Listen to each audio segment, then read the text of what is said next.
이 침례에 대해서 오늘 말씀을 교제하고 또 예찬이 끝나고 나서 2시 반에 그 침례 받으신 분들 상담을 하도록 하겠습니다.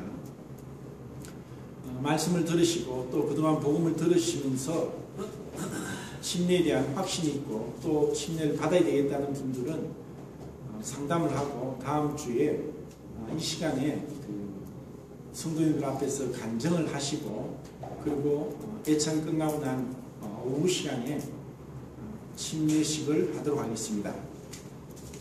우선 지난주에 봤던 마가복음 16장을 펴겠습니다. 16장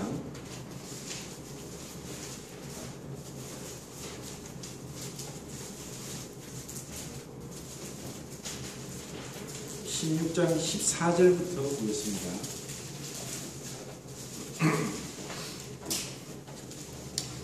그 후에 11 제자가 음식 먹을 때 예수께서 그들에게 나타나사 그들의 믿음 없는 것과 마음이 완악한 것을 꾸짖으시니 이는 자기가 살아난 것을 본 자들의 말을 믿지 아니함이니라. 이르시되 너희는 온 천하에 다니며 만민에게 복음을 전파하라. 믿고 세례를 받는 사람은 구원을 얻을 것이요 믿지 않는 사람은 정죄를 받으리라. 16절까지 읽겠습니다. 예수님은 제자들과 3년 반 가까이 계시면서 그들에게 놀라운 하늘의 말씀 그리고 기적들 그리고 어떠한 사람도 행하지 못했던 놀라운 그 비유와 기적들을 행하셨습니다. 이것을 들었고 보았던 제자들은 예수님께서 그리스도시고 살아계신 하나님의 아들인 믿음의 고백을 했고 또 그들은 잠시나마 그 귀신을 쫓아내는 그러한 능력도 부여받았고 그리고 병도 고치는 능력도 일시적으로는 받았던 것을 봅니다. 하지만 그들이 따랐고 믿었고 또 신뢰했던 그 예수님께서 모든 사람이 보는 앞에서 너무나 비참하게 너무나 힘이 없이 그렇게 고문을 당하시고 죄인처럼 끌려가셔서 그 십자가에 못 박혀 죽으시는 것을 봤던 제자들은 모두 다 도망을 갔습니다. 단지 요한만 그 주님이 죽으시는 것을 지켜봤습니다. 그리고 그날은 제가 말씀드린 대로 금요일 오전 9시부터 오후 3시까지 6시간 동안 주님은 십자가에서 달리셨고 그리고 6시간 만에 운명하십니다.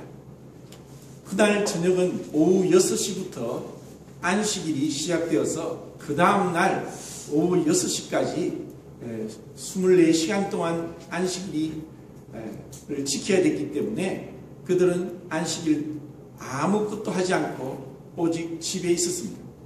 그때 그들은 얼마나 두려웠고 또 얼마나 큰 슬픔과 비극 가운데 있었을까 우리는 그 제자들의 심정을 사실 상상할 수 없습니다. 멀리서나마 그 주님이 죽으시는 것을 봤고 온 예루살렘에서 그 예수님이 죽으시는 것을 사람들이 얘기했고 알고 있는 가운데 이제 제자들은 두려움에 떨었습니다. 문을 닫고 바깥에 나가지도 못하고 있었을 때 막달라 마리아와 또 다른 마리아와 그 여자들이 예수님의 무덤에 갑니다. 그것을 볼 때 참 맥도날드 할아버지는 그렇게 말했습니다. 남자들은 다 어디 갔느냐. 연약한 것 같지만 그 주님을 향한 사랑과 헌신은 그 가운데서 안식일이 지나고 그 다음 8일째 우리가 말하는 지금 우리가 지킨 이 주일날 그때 새벽 일찍 어두컴컴할 때 막달라 마리아는 주님의 무덤에 갑니다. 그리고 주님은 빈 무덤 가운데서 부활한 주님을 만났고 그리고 그 예수님은 부활하시고 막달라 마리아에게 처음으로 부활하신 모습을 보여주셨습니다. 그리고 다른 제자들 만나고 또 엠마로 가는 두 제자를 만났고 그렇게 40일 동안 주님은 10번 정도를 부활한 모습을 제자들에게 보여주셨습니다. 그런데도 이것을 믿지 못했고 두려워 떨고 있는 그런 가운데 있었고 주님은 그들에게 이제 지상명령을 내리십니다. 우리가 이때까지 살펴봤던 마가복음에서 마지막 장면은 마태복음과 누가복음과 요한복음과 다르게 결말이 납니다. 사복음서 기간을 하면서 말씀드린 대로 마가복음을 기록한 목적은 하나님의 종 되신 예수 그리스도. 그래서 그분은 섬김을 받기 위해 오신 것이 아니라 섬기기 위해 오셨고 오히려 자기의 목숨을 많은 사람의 대속물로 주기 위해서 오셨기 때문에 그분은 종된 겸손한 모습으로 바쁘게 그분은 섬기셨던 모습을 마가는 기록하고 있습니다. 정말 낮은 가운데 사람들로 하여금 어떠한 대접도 존경도 받지 않으시면서 그분은 섬기셨고 이제 마지막에는 다른 복음서에서 기록되지 않은 그 모습을 이 마가복음에서 기록하고 있습니다. 그것이 16장 보시면은 19절에 주 예수께서 말씀을 마치신 후에 하늘로 올려지사 하나님 우편에 앉으시니라. 제자들이 나가 두루 전파할새 주께서 함께 역사하사 그 따르는 표적으로 말씀을 확실히 증언하시니라. 사도행전에 기록되어 있고 또 스데반이 순교할 때 봤던 그 주님께서 하나님 보좌 우편에 계신 그 장면을 마가는 기록하고 있습니다.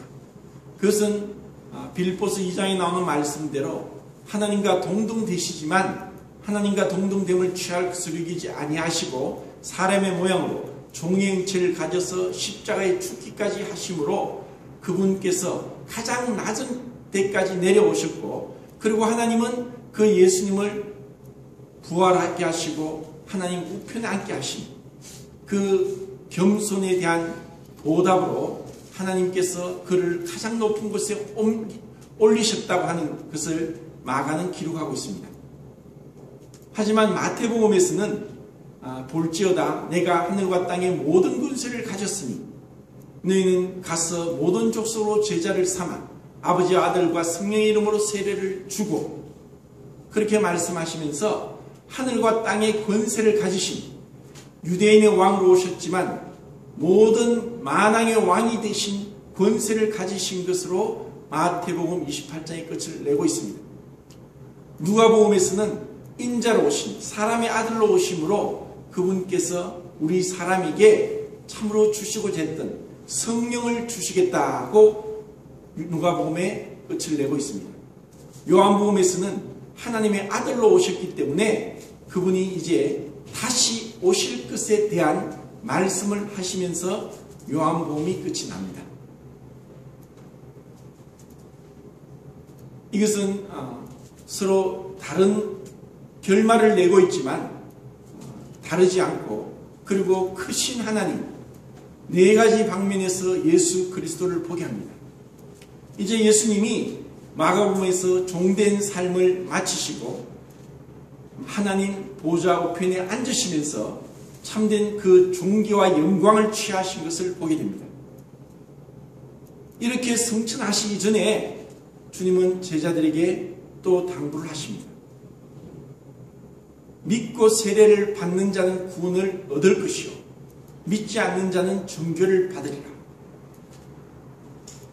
마가복음에서는 믿고 세례를 받는 자가 구원을 얻을 것에 대해서 말씀하고 있습니다.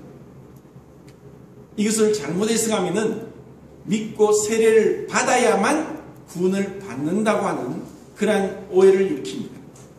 이것은 2000년 교회의 역사상 가장 큰 오해를 불러왔던 그 말씀입니다. 그리고 믿지 아니하고 그냥 세례를 받았기 때문에 자신은 구원을 받았다고 하는 그러한 어처구니 없는 그러한 일들이 비일비재합니다. 다른 말씀들과 비춰볼 때 우리의 구원의 근거는 믿음이고, 그리고 구원의 결과로 인하여서 세례를 받는 것입니다. 여기서 말씀하는 것은 믿는 자는 모두 다 세례를 받는다는 것이고, 초대교회 때에는 믿고 나서 세례를 받지 않은 자는 없다는 것입니다. 우리는 지금 세례를 받는 것이 쉽게 누구나 믿는다고 고백을 하면은 받을 수가 있습니다. 그렇지만 이 성경에 기록된 초대교회 때나 그리고 근래에까지도 이 세례를 받는 것 때문에 순교당하는 일도 있었습니다. 제가 1989년도에 독일에서 온 아놀드 로제 형제님의 설교를 들었습니다. 그때는 아직까지 소련이 공산 정권이 무너지지 않았을 때이고, 그 아놀드 로제 형제님은 독일계 유대인으로 그 소련의 그 공산 치하에 있다가 믿음을 가지고 있으면서 많은 박해와 고문을 받았습니다. 그리고 주의 동료들이 믿음으로 인해서 고난받고 순교당하는 것을 지켜봤습니다. 그런데 독일계였기 때문에 독일로 그는 망명을 올 수 있었고, 그리고 독일에 와서 시베리아의 불꽃이라는 책을 쓰게 되었습니다. 제가 믿고 나서 그 시베리아의 불꽃이라는 그 책을 읽었을 때 얇은 책이었지만 한 장 읽다가 눈물이 앞을 가리니까 읽지 못하고 책을 듣고 고개를 하늘로 들었다가 또다시 눈물을 머금고 또 책을 읽고 했던 기억이 납니다. 그래서 그 책을 쓴 아놀드 로제 형제님이 오신다는 얘기를 듣고 정말 기대를 갖고 설교를 들었습니다. 그때 설교는 그분이 독일말로 설교를 했고, 또 우리 교회에서 독일말을 통역할 수 있는 분이 없었기 때문에 일본에서 또 형제님이 오셨습니다. 그분의 성함은 제가 기억이 나지 않습니다. 그래서 그 형제님은 독일에서 유학을 했기 때문에 독일말을 유창하게 했고, 그래서 아놀드 로제 형제님이 독일말로 설교를 하면은 일본의 형제님이 그 독일말을 일본말로 다시 통역을 해서 설교를 하고, 그리고 또 모임에 일본어를 하시는 형제님이 그 일본말을 우리말로 통역을 해서 설교를 했습니다. 설교 내용을 잘 오래되어서 기억이 나지 않는데, 설교가 끝나고 나서 식사를 할 때 그 장면이 아직까지 기억이 납니다. 무릎을 꿇고 상체를 세우고 이렇게 손을 깍지 끼고 식사에 감사 기도를 하는데 눈물을 먹으면서 감사 기도를 하는 것이 기억이 납니다. 그 당시에는 아직까지 함께 주님을 섬겼던 형제들이 소련의 공산 정권 하에서 고난을 받고 있었기 때문에 그렇게 잘 차려지지 않은 음식이지만 그 음식 앞에서 먹으려고 했을 때 참 눈물이 앞을 가려서 그 형제들을 생각하니 먹기가 너무 힘들다는 그런 얘기를 했습니다. 그 분의 그 간증에는 시베리아는 영하 40도 이하로 떨어집니다. 50도, 60도 될 때가 있습니다. 그래서 겨울에는 항상 모든 강물이 얼게 되는데, 그 공산 치하에 있으면서 예수 그리스도의 복음을 들었던 사람들이 이 말씀대로 아버지와 아들과 성령의 이름으로 세례를 받아라는 그 말씀에 순종해서 밤에 한밤중에 몰래 사람들이 그 강가로 갑니다. 그리고 그 강에 가서 두꺼운 얼음을 깨고 그 얼음을 깬 그 차가운 물에 내려가서 침례를 받고 올라오는 그러한 일을 했습니다. 그러다가 소련 공산당들이 와서 붙잡히면은 끌려가서 심한 매를 맞고 고문을 당하다가 죽기까지 하고, 또 어떤 경우는 예수를 믿지 않는다고 말하면 살려주겠지만 예수를 주라고 고백한다면 죽인다고 협박을 해도 믿음을 포기하지 않고 심지어 그 혀를 벤치로 뽑아버리면서 죽이는 그러한 끔찍한 고난을 당했으면서도 그들은 순교를 당했던 그러한 믿음의 형제들이 소련에 있었습니다.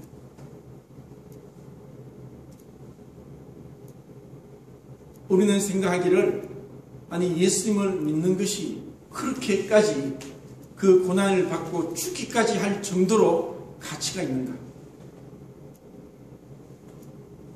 진정한 하늘로부터 내려온 믿음이 우리에게 심겨졌다면 우리는 예수 그리스도와 비교할 자가 없고 주 예수보다 더 사랑할 분이 없다는 것을 알게 되고, 예수님 위해서는 내가 모든 것을 내어 드려도 아깝지 않다고 하는 믿음이 우리 마음에 생기게 됩니다. 초대교회 당시에는 큐리오스 가이사라고 하는 말이 인사말이었습니다. 큐리오스는 주, 왕이란 뜻인데 가이사가 왕이라고 고백을 해야 되는데 예수스 큐리오스라고 하면은 그들은 잡혀가서 또 죽임을 당합니다. 콜로세움 운영 극장에서 붙잡혀서 굶주린 사자의 밥이 되어서 손과 발이 뜯기면서 죽기도 하고, 십자가에 매달려서 화형을 당해 죽기도 하면서 수많은 우리의 믿음의 선진들은 그렇게 비참하게 죽었던 것을 역사가 증명하고 있습니다. 무엇이 그들로 하여금 그와 같은 고난 속에서도 믿음을 포기하지 않을 수 있습니까? 이것은 비밀이고 이것은 대중적이지 않고 모든 사람이 알 수 없는 것이고 사실 극소수의 사람만 알 수 있는 것입니다. 오늘날 많은 교회가 있고 예배당이 있고 수많은 사람들이, 어떤 예배당에는 몇만 명이 모이는 그런 예배당도 있고 몇천 명 이상 모이는 교회도 너무나 많이 있습니다. 그런데 정말 그들 가운데서 예수 이름을 모르는 자가 없고 하나님을 모르는 자가 없고 예수님이 십자가에서 죽으시고 부활하신 것을 모르는 자가 없음에도 불구하고 그들 가운데 이와 같은 참된 믿음의 순수함을 가지고 진정한 거듭난 자들이 얼마나 될까 하는 것은 사실 아무도 알 수 없습니다.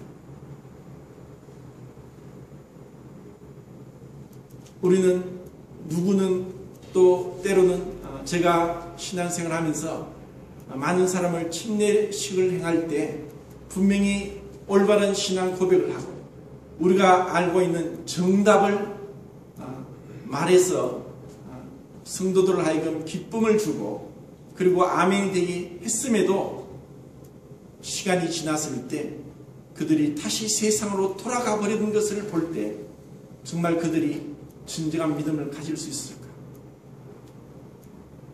의심하지 않을 수 없습니다. 이 복음은 글자를 모르는 어린 아이나 또 조금 이해력이 떨어지는 사람도 듣고 알 수 있는, 믿을 수 있는 너무나 쉽고 간단한 것입니다. 나이가 드셔서 글자를 모르는 할아버지 할머니들도 이 복음을 듣고 믿을 수 있도록 하나님은 이 복음을 쉽고 간단하고 단순하게 그렇게 우리에게 주셨습니다. 그렇지만 이 복음은 사람의 말로서, 글로서, 책으로서 다 표현할 수 없는 깊이가 있고 심오한 비밀이 있습니다. 절대로 어떠한 누구도 이 복음의 비밀을 다 알 수가 없습니다. 너무나 쉽고 간단하고 단순하지만 이 복음은 너무나 심오하기 때문에 자칫해서 이 복음이 오염될 수 있고 잘못 전해질 수 있습니다. 정말 내가 지금 예배당에 나오고 예수님을 이름을 부르고 성경을 읽고 찬송을 하는 것이 정말 나의 신념이고 나의 마음에서 또 우러나는 것인가? 예, 저는 믿습니다. 예수님을 믿고 예수님이 십자가에서 내 죄를 위해 죽으신 것을 믿고 그분이 3일 만에 부활하시고 그리고 성천하신 하나님 보좌 우편에 계신다는 것을 믿습니다. 내가 예수님을 믿음으로 구원받았고 모든 죄를 용서받았기 때문에 천국 갈 수 있습니다 하고 고백하면서 침례에 순종할 수 있지만 그것이 또 우리가 그들의 삶이 변화되지 않고 여전히 있다가 다시 세상으로 돌아가는 경우를 봤기 때문에 또 주의하고 또 두렵고 떨림으로 기도하면서 이 침례식을 행하고자 합니다.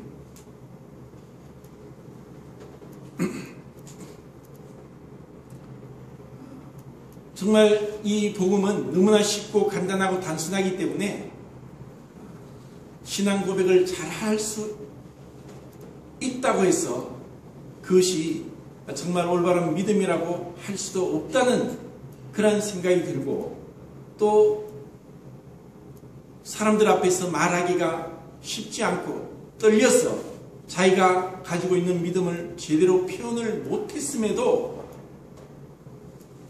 조금은 성경적이지 않고 틀린 것 같을지라도 그 마음에 진정한 순수한 어린애 같은 믿음이 있을 수도 있음을 경험적으로 보게 됩니다.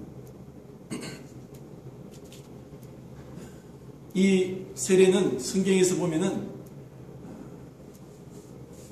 집사 중에 한 명인 빌립이 이디오피아 내시에게 세례를 줍니다. 흔히 사람들이 생각하는 대로 성직자에 의해서 주어지는 것이 아니라 사도행전 8장에 집사에 의해서 세례가 베풀어졌습니다. 그리고 이 세례는 헬라어로 밥티조라고 해서 물에 잠긴다는 뜻입니다. 구약성경 헬라어 구약성경 70인역에는 열왕기하 5장에서 나만 장군이 문둥병이 있는데 엘리사의 말대로 요단강에서 물에 완전히 잠겨서 7번 잠겼다가 일어났다 하는 가운데 문둥병이 깨끗하게 나았다고 합니다. 그리고 여호수아 3장에서는 이스라엘 백성들이 여호수아를 통해서 가나안 땅에 들어갈 때 제사장이 어깨에 붓개를 메고 그 발이 요단 강물에 잠기자 아담의 병반에서부터 요단 강물이 끊어졌고 그들은 요단 강을 맨 땅을 건넜다고 할 때 그 발이 물에 잠겼다는 의미로 번역이 됐습니다. 밥티세인이라는 그런 단어가 쓰였는데 이거라는 말씀을 볼 때 그리고 예수님께서 세례 요한에게 세례를 받으실 때도 물에서 세례를 받고 올라오실 때 하늘에서 비둘기 같이 성령께서 예수님에게 임하셨다는 말씀을 보게 됩니다. 성경적으로 이 세례라는 이 말씀은 물에 잠겨서 완전히 잠겼다가 올라오는 것을 의미하고 그리고 그렇게 세례가 물에 잠기는 침수라는 것을 성경에서 말씀하고 있습니다. 그러면 구약 성경에서 이 세례, 이 침례에 대해서 세 가지 모형을 생각하면서 하나님께서 우리 신약교회 성도들에게 이 세례를 어떤 의미로 말씀하셨는지 그리고 우리는 어떤 마음으로 이 세례를 받아야 될 것인지 이미 받은 성도님들도 이 말씀을 통해서 다시 한번 주님께서 행하신 것을 바라보기를 바랍니다.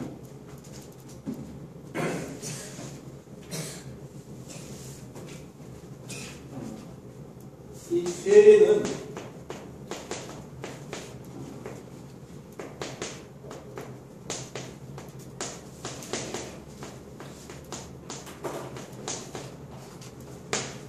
침례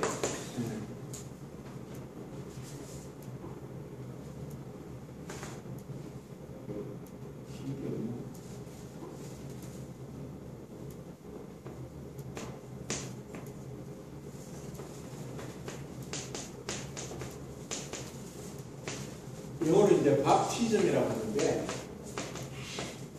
이거는 이제 헬라어 밥티스마 여기서 이제 나왔습니다. 구약에는 세 가지 사건, 노아의 홍수 사건이 있고, 그리고 아브라함의 할례가 있고, 그리고 모세를 통해서 홍해를 걷는 사건이 있습니다. 이 세 가지 사건을 통해서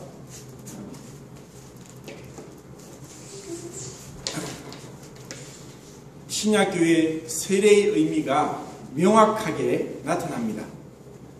이것은 하나님께서 우리에게 주신 그림이고 예표입니다. 이 그림을 통해서 이 세례가 무엇을 의미하고 무엇을 상징하는가를 보게 될 때 이 참된 세례를 주신 뜻을 알게 될 것입니다. 우선 노아의 홍수는 창세기 6장에 나오는 이 노아 홍수는 물로서 완전히 심판할 때 노아의 방주를 인해서 물에서 구원을 받습니다.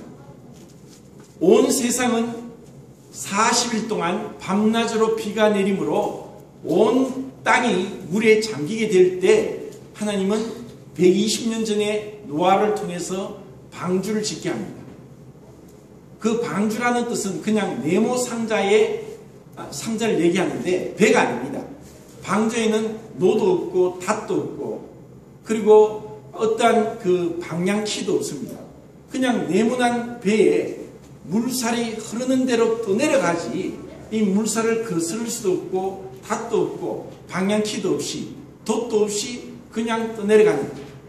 이 방주는 결국 8명이 그 안에 타고 또 모든 짐승들이 동물들이 들어감으로 인해서 이 홍수가 끝나고 나서 1년 만에 그들은 이 방주에 나오게 됩니다.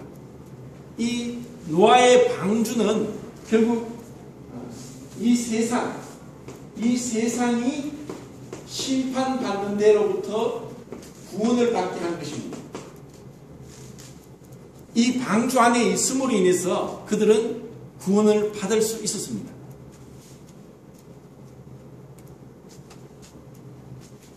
그리고 아브라함은 창세기 17장에서 99세가 되었을 때 하나님이 전능한 하나님으로 나타나셨고 그와 언약을 맺겠다. 내 언약을 세우겠다 하시면서 아브라함에게 할례를 명하십니다. 그 할례는 남성의 성기의 표피를 자르는 그 포경수술을 의미하는데 이 할례를 통해서 아브라함에게 주고자 했던 것은 하나님은 분명히 75세에 나타나셔서 네 자손이 하늘의 별과 같이 바다의 모래같이 많으리라고 말씀하셨는데 24년이 지나도 하나님의 약속은 임하지 않았고 자식은 없었습니다. 그런데 아브라함이 99세 때에 할례를 행하라. 그리고 내년에 약속의 자녀를 주겠다고 말씀하십니다. 그렇기 때문에 이 할례는 자신의 육체로는 도저히 구원을 받을 수 없고 그 약속을 이룰 수 없다는 것, 자신의 무능함과 한계를 뼈저리게 느끼게 했던 것이 아브라함의 할례입니다. 아브라함이 이삭을 낳기 전 그때 할례를 행함으로 인해서 이 할례는 나중에 예수님의 그 십자가를 의미하는 것이고 또 골로새서에 우리의 세례를 얘기하고 있습니다. 이 할례로서는 육체로부터 구원을 받고 노아 홍수로는 세상으로부터 구원을 받습니다. 그리고 출애굽 때 그들이 첫 번째 구원받은 것은 유월절을 통해서 구원받습니다. 유월절은 우리가 잘 아는 대로 어린 양의 피를 문인방과 좌우설주에 바름으로 애굽의 장자와 짐승의 처음 난 초태생과 종의 장자가 다 죽게 됩니다. 이것으로 인해서 온 애굽이 초상집이 되고 애굽 사람들과 바로 왕은 이제 이스라엘 백성을 급하게 내보내야 됩니다. 1월 14일 날 저녁 애굽의 모든 장자들이 죽게 되고 그리고 15일 날 그들은 애굽을 나오게 됐습니다. 애굽을 나왔지만 그들이 또다시 맞닥뜨린 곳은 홍해입니다. 홍해에서는 그들이 바다를 건널 수도 없고 뒤에는 바로와 군대들이 쫓아오면서 이제 애굽 사람들이 이스라엘 사람을 죽이고자 했습니다. 이때 이 홍해를 건넜던 것, 홍해를 건너면서 이것이 고린도전서 10장 1절 2절에 홍해를 건너서 바다에서 세례를 받고 하고 사도 바울은 이 홍해 건넌 사건을 세례로 얘기합니다.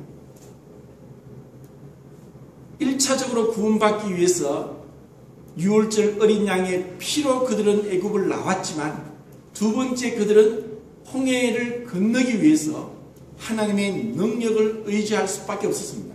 너희는 가만히 있어 여호와의 구원을 보라. 이것은 십자가의 두 가지 측면을 얘기합니다. 첫 번째는 십자가에서 예수님이 흘리신 피는 우리의 모든 죄를 용서합니다. 레위기 17장 11절 말씀에 육체의 생명은 피에 있습니다. 내가 이 피를 너희에게 주어 단에 뿌려 너희 생명을 속죄하게 하였나니 생명이 피에 있으므로 피가 죄를 용서하느니라. 그렇게 말씀했습니다. 그러므로 유월절 때 이 피로 인해서 그들이 하나님 앞에 죄 용서를 받았지만 그들은 또다시 홍해를 건너야 됐는데 홍해를 건너기 위해서는 전적인 하나님의 능력이 필요했습니다. 그 홍해를 건너는 것은 다르게 말하면 이 세상인 애굽을 상징하는 세상과 사단을 상징하는 바로 왕, 이 세상과 세상을 주관자 되는 사단을 그들은 이길 수도 없고 대항할 수도 없고 패배할 수밖에 없고 아담 이후로 모든 사람이 사단에 종노하고 있던 그런 때 있습니다. 그렇기 때문에 구약 성경에 나오는 이 노아 홍수와 아브라함의 할례와 또 모세를 통해서 홍해를 건너는 이것은 오늘날 그리스도인들에게